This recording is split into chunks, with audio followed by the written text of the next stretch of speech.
The summer morning was already alive with the chorus of birds and the faint hum of activity in the small, close-knit town of Meadowbrook.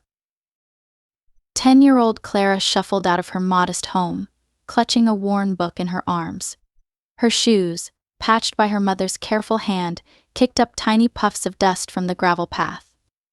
Clara loved reading, but the books she owned were few and dearly cherished. She had borrowed most of her collection from the town's tiny library, and today was another day to return a well-loved novel and pick up a new one. Though her family didn't have much, Clara found joy in small pleasures: a good story, a sunny day, and her vivid imagination. As she walked, her ears picked up the faintest sound, a desperate, high-pitched cry coming from the overgrown bushes near the library's garden. Intrigued, she crouched down, pushing aside the branches. What she saw made her gasp: a tiny kitten, trembling and drenched from what must have been a night of heavy dew. Its fur was gray, matted with mud, and its blue eyes looked up at her with a mix of fear and hope. "Oh, you poor thing," Clara whispered, her heart instantly aching for the little creature. She gently extended her hand, letting the kitten sniff her fingers before scooping it up carefully. It was so light, barely more than a handful, and its pitiful mewls tugged at her heart. Clara quickly wrapped the kitten in the edge of her scarf, which she had tied around her neck to shield against the morning chill. She decided she couldn't leave the little one there alone. It didn't have a collar, but it seemed well fed. Someone must be missing it. The library visit was momentarily forgotten as Clara made her way back home, cradling the kitten close. Her mother, a kind but tired woman who worked as a seamstress for the wealthier families in town, looked up in surprise as Clara burst into their small kitchen. "Clara, what's this?" her mother asked, raising her eyebrows as she spotted the bundle in her daughter's arms. "I found it in the bushes by the library," Clara explained, carefully unwrapping the kitten. It let out another soft mewl, snuggling into Clara's hand. "It's all alone, Mama. I think it's lost." Her mother sighed but couldn't help smiling as she watched Clara's tender care. "Well, we can't keep it. You know that, love. We can barely afford to feed ourselves, let alone a kitten. But maybe you can find out who it belongs to. Someone must be worried sick." Clara nodded, understanding the truth in her mother's words. Their little home had enough struggles without adding the care of a pet. But a determination sparked in her chest: she would find the kitten's owner. She cleaned the kitten carefully with a damp cloth and poured a shallow bowl of milk, watching as it lapped it up eagerly. She decided to call it Smokey for its gray fur, at least until it was back home where it belonged. The rest of the day was spent knocking on doors around the neighborhood. Clara carried Smokey in a basket lined with a soft towel, showing the kitten to anyone who answered. "Have you lost a kitten?" she would ask, her voice hopeful. But every response was the same: either a polite shake of the head or a vague suggestion to check somewhere else. Clara walked further than she'd ever gone alone, asking shopkeepers, children playing in the streets, and even the postman. By the time the sun began to dip below the horizon, Clara was exhausted, and Smokey was curled up in the basket, sound asleep. As she walked home, feeling a little discouraged, she reminded herself that kindness wasn't always easy. She would try again tomorrow. What Clara didn't know was that her efforts were about to set something remarkable into motion. The next morning, Clara woke to the soft rays of sunlight spilling through her window. Smokey stirred in the basket beside her bed, stretching her tiny legs and letting out a gentle meow. Clara smiled and leaned over, stroking the kitten's head as it pressed into her palm. "Today's the day we find your family," Clara said softly, her voice carrying more determination than certainty. After breakfast, she carefully wrapped Smokey in a clean towel and placed her in the basket. Her mother kissed her forehead as she stepped outside. "Be careful," Clara, her mother said. "And remember, what you're doing is good and kind. Don't let yourself get discouraged." The town square was lively, even more bustling than usual. It was market day, and the cobblestone streets buzzed with chatter, the creak of wooden carts, and the enticing aroma of baked bread and fresh produce. Clara wove through the crowd, holding her basket close, Smokey peeking out with curious blue eyes that occasionally earned smiles from passers-by. "Excuse me. Have you lost a kitten?" Clara asked again and again, stopping at stalls, benches, and clusters of townsfolk. At the flower stall, a kindly older woman shook her head. "No, my dear, I haven't, but she's a darling little thing. Keep looking. Someone must be missing her." At the bakery, Mrs. Dunley greeted Clara with her usual warmth. "Back again, Clara? Still no luck?" Clara sighed and shook her head. "Not yet, Mrs. Dunley. I thought the market might have someone who recognizes her." Mrs. Dunley leaned over the counter, her hands dusted with flour. "You're determined, and that's a fine quality, my girl. Let's add another notice, just in case." Together, they wrote a new sign: "Found small gray kitten near the library garden. If this is your pet, please visit the bakery, or find Clara on Ivy Street." Mrs. Dunley tacked it to the bakery door with a reassuring smile. "Someone will see it," she said. "You've done your part." Clara nodded, her heart lifting slightly. "Thank you, Mrs. Dunley. I'll let you know if anyone comes forward." As Clara wandered deeper into the market, Smokey began to squirm in her basket, her tiny paws batting at the towel. Clara stopped under the shade of an old oak tree and let the kitten stretch her legs. A few children playing nearby noticed and gathered around. "She's so cute," one boy with freckles exclaimed. "Is she yours?" "No," Clara explained. "I found her near the library. I'm trying to find her owner." "That's really nice of you," a girl said, crouching down to gently pet Smokey. "I hope they're happy when they get her back." Clara nodded, but doubt started to creep into her thoughts. What if no one came forward? What if Smokey didn't have a family at all? By mid-afternoon, Clara had tried nearly every stall in the market, and even stopped by the butcher shop, the blacksmith's, and the post office. Her legs ached, and her basket felt heavier with each passing moment. Finally, she returned to the bakery, where Mrs. Dunley handed her a small roll of bread. "For your trouble, dear," she said, patting Clara's hand. "You've done so much already. Don't lose hope." "Thank you," Clara said, grateful for the kindness. On the walk home, Smokey poked her head out of the basket, letting out a soft meow as if sensing Clara's discouragement. "I'll try again tomorrow," Clara murmured, gently stroking the kitten's fur.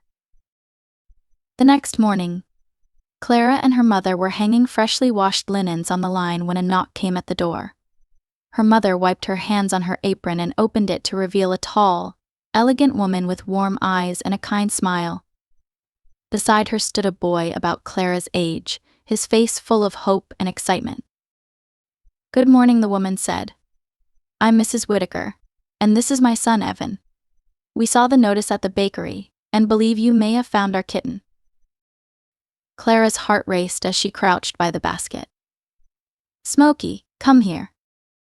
The kitten bounded out, her tail held high, and immediately turned her head toward Evan. With a joyful cry, he dropped to his knees, extending his arms. "Misty, it's you." "Misty," Clara echoed, watching as the kitten ran to Evan, rubbing her head against his hands. "Yes," Evan said, scooping her up and holding her close. "Her name's Misty. She's been with me since my last birthday. But she disappeared last week. I thought I'd never see her again." Mrs. Whitaker's eyes softened as she knelt beside her son. "You don't know how much this means to us," she said, looking at Clara and her mother.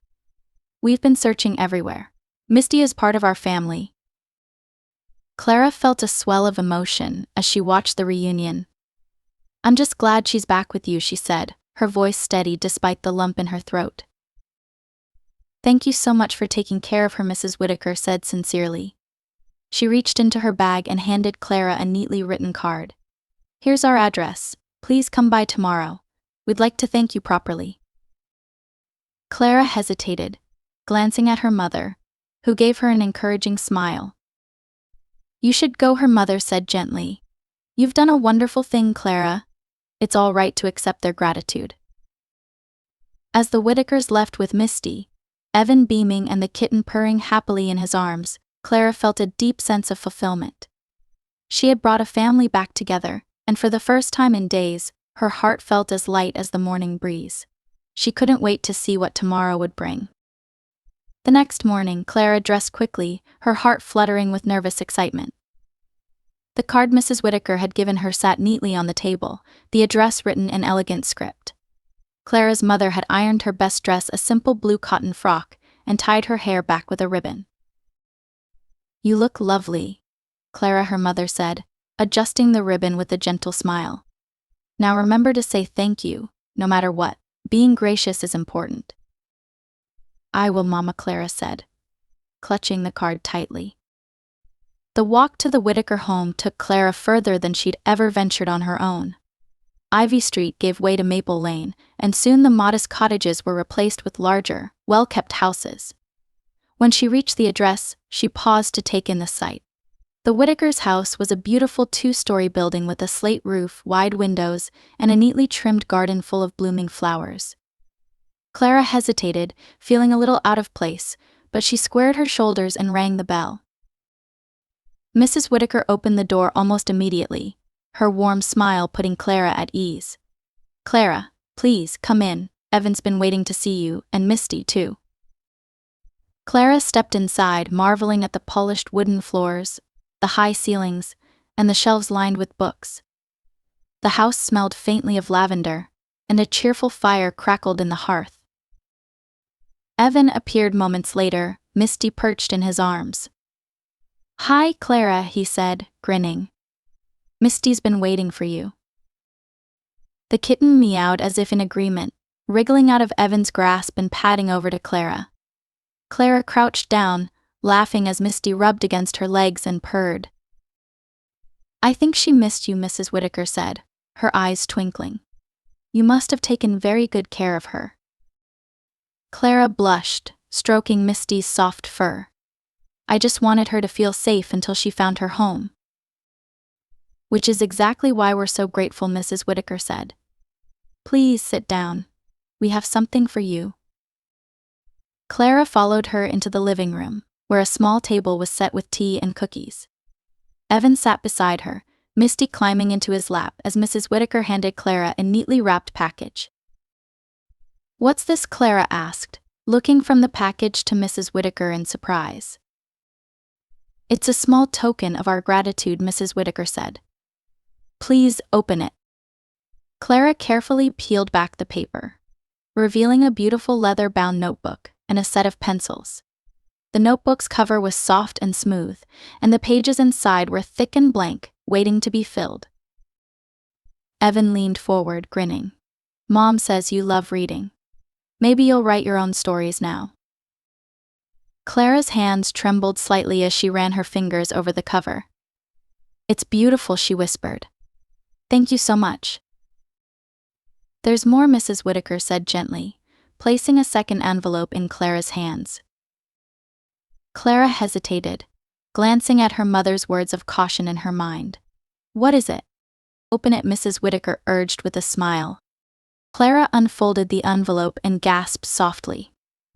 Inside was a letter of thanks, written in Mrs. Whitaker's elegant hand, and tucked beneath it were several crisp bills. Clara's eyes widened, and she looked up at Mrs. Whitaker. "This is too much," she said, her voice shaking slightly. "It isn't," Mrs. Whitaker said kindly. "You've done more than you realize, Clara. Please use it however you see fit for school, for your home, or for yourself. It's the least we can do to show our appreciation." Clara felt tears prick her eyes as she looked at the Whitakers' kind faces. She thought about her mother's patched dresses, the leaky roof, and the books she always borrowed but could rarely own. "Thank you," Clara said earnestly, her voice steady despite the emotion welling up in her chest. "I'll use it wisely, I promise." As she left the Whitakers' home later that morning, the notebook and envelope safely tucked under her arm, Clara felt a strange mix of joy and disbelief. Her simple act of kindness had brought so much happiness to others, and in turn, it had brought opportunities to her family that she had never imagined. Walking home, she thought of all the ways she could use Mrs. Whittaker's gift, not just to help herself but to give back to the people who had always supported her. She felt a flicker of determination, a new sense of purpose growing in her heart. By the time she reached her front door, she had already made up her mind. This was only the beginning. Clara hurried into her house, her cheeks flushed with excitement. Her mother looked up from mending a torn sleeve and immediately noticed the bundle Clara was holding. "Clara," her mother asked curiously, setting the sewing aside. "Mama," look, Clara said, placing the leather-bound notebook and envelope on the table. She carefully unfolded the letter, showing her mother the crisp bills inside. "Mrs. Whittaker and Evan gave this to us. They said it's a thank you for finding Misty." Her mother's eyes widened, and she pressed a hand to her chest. "Clara, this could mean so much for us. Are you sure they wanted you to have it?" "Yes, Mama," Clara said earnestly. "Mrs. Whittaker said they were grateful and wanted to help. She said it was the least they could do." Her mother's face softened, and she reached out to pull Clara into a hug. "Oh, my sweet girl, I'm so proud of you. Your kindness brought this into our lives." Clara hugged her mother tightly, feeling a warm sense of pride and relief. She had no doubt that this gift could make a real difference for their little family. Over the next few days, Clara and her mother carefully planned how to use the money. Some went to fixing the leaky roof and patching the drafty windows before winter set in. Clara's mother bought a new pair of sturdy shoes for herself and a winter coat for Clara, one that was warm and lined with soft fabric. Clara's favorite part of the gift, however, was the notebook. Every evening, after finishing her chores, she would sit by the small kitchen table and write stories inspired by Misty, the people she met in town, and the everyday beauty she found in Meadowbrook. As the days passed, Clara realized that she didn't just want to keep the blessings for herself, she wanted to share them. One afternoon, as she walked to the market, she noticed her neighbor Mrs. Lang struggling to carry a large basket of sewing materials. Mrs. Lang was a kind woman who often helped her mother with advice on sewing techniques. Clara rushed over to help, carrying the heavy basket for her. "Thank you, Clara," Mrs. Lang said gratefully as they reached her door. "You're such a thoughtful girl." Clara smiled, an idea forming in her mind. "Mrs. Lang, is there anything else you need help with? Maybe fixing something or errands? I have some time after school." Mrs. Lang laughed gently. "You've got a kind heart, my dear. Well, my old sewing machine's been giving me trouble. I haven't been able to finish some of my orders because of it." Clara nodded thoughtfully, and later that evening she told her mother about Mrs. Lang's sewing machine. They decided to use a small part of the money from Mrs. Whittaker to help pay for its repair. When Mrs.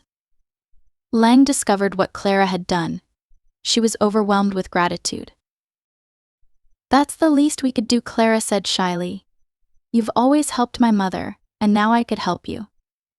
Word of Clara's quiet acts of kindness began to spread. Soon, others in the town started noticing her thoughtfulness. When a little boy named Toby at Clara's school needed warm shoes for the winter, Clara's mother sewed him a pair using some leftover fabric and scraps she had saved. Clara and her mother delivered the shoes together, and Toby's smile warmed their hearts. Even Evan and Mrs. Whittaker joined in when they heard about Clara's efforts. Evan contributed his allowance to buy groceries for an elderly couple living on the edge of town, and Mrs. Whittaker arranged for more winter coats to be distributed to families who needed them. The small acts of kindness began to ripple outward, touching lives in ways Clara hadn't imagined. At the center of it all, Misty the kitten who had started everything was happily curled up in her warm home with Evan, completely unaware of the impact she had inspired. One crisp evening, as Clara sat by the fire with her notebook, she wrote the title of her latest story at the top of a fresh page, "The Kitten That Changed Everything." Her mother, sitting nearby, looked over and smiled. "You've always loved stories, Clara. But now you're living one, a beautiful one." Clara set down her pencil, smiling as she thought about how far she had come. Her heart felt full, not just from the good fortune that had come into her life, but from the joy of knowing she could make a difference for others. The story of Misty and her journey home was no longer just a story, it was a beginning. Clara realized that kindness was something that could grow endlessly, like the roots of a tree spreading deep and strong. And she wanted to keep planting seeds wherever she could. Winter arrived in Meadowbrook, draping the small town in a blanket of snow. Clara woke to frosted windows and the faint smell of porridge simmering in the kitchen. Her new coat hung neatly by the door, a symbol of how far things had come since the day she found Misty. As Clara ate her breakfast, her mother shared some exciting news. Mrs. Whitaker stopped by yesterday, her mother said, pouring tea into a chipped mug. She mentioned a scholarship program at the private school in town. She thinks you should apply. Clara nearly dropped her spoon. Me? At the private school? But it's so expensive. Even with the money Mrs. Whitaker gave us, we couldn't. Her mother held up a hand, smiling. That's why it's a scholarship, love. Mrs. Whitaker said she'd write a recommendation for you, and your teacher already agreed to help with the application. Clara's heart swelled. She had always dreamed of learning more, especially in a school with a library as large as the one she had heard about. But she felt a twinge of doubt. Do you think I'm good enough to go there? She asked quietly. Her mother leaned forward and gently took Clara's hand. Clara, you have a gift not just with your stories but with your heart. That school would be lucky to have you. Encouraged by her mother's words, Clara spent the next week preparing her application. Mrs. Whitaker helped her write an essay about how finding Misty had taught her the power of kindness, and Clara's teacher guided her through the rest of the process. Meanwhile, Clara and Evan continued their small acts of kindness around town. On snowy afternoons, they shoveled walkways for neighbors who couldn't do it themselves. Evan brought Misty along in a little basket, and the kitten's playful antics brought smiles to everyone they visited. By Christmas, the town's sense of community had never felt stronger. Clara and her mother joined the Whitakers for a holiday dinner, where laughter filled the air and Misty darted around, chasing bits of ribbon from unwrapped presents. Clara marveled at how much her life had changed, not just because of the Whitakers' generosity, but because of the kindness that had spread from one simple act. A week later, a letter arrived for Clara. It bore the crest of the private school, and her hands trembled as she opened it. Her mother stood beside her, holding her breath. Congratulations, Clara read aloud, her voice breaking with emotion. You have been awarded a full scholarship. Her mother let out a cry of joy, wrapping Clara in a tight hug. Tears filled Clara's eyes as she imagined the possibilities that now lay before her. On the first day of the new school term, Clara walked through the towering gates of the private school, her notebook tucked safely under her arm. She felt nervous but determined, thinking of everyone who had believed in her and the lessons she had learned about compassion and perseverance. That evening, as she sat in the grand library, surrounded by books she had only dreamed of reading, she opened her notebook to write. At the top of the page, she wrote a new title, How a Lost Kitten Found Maine.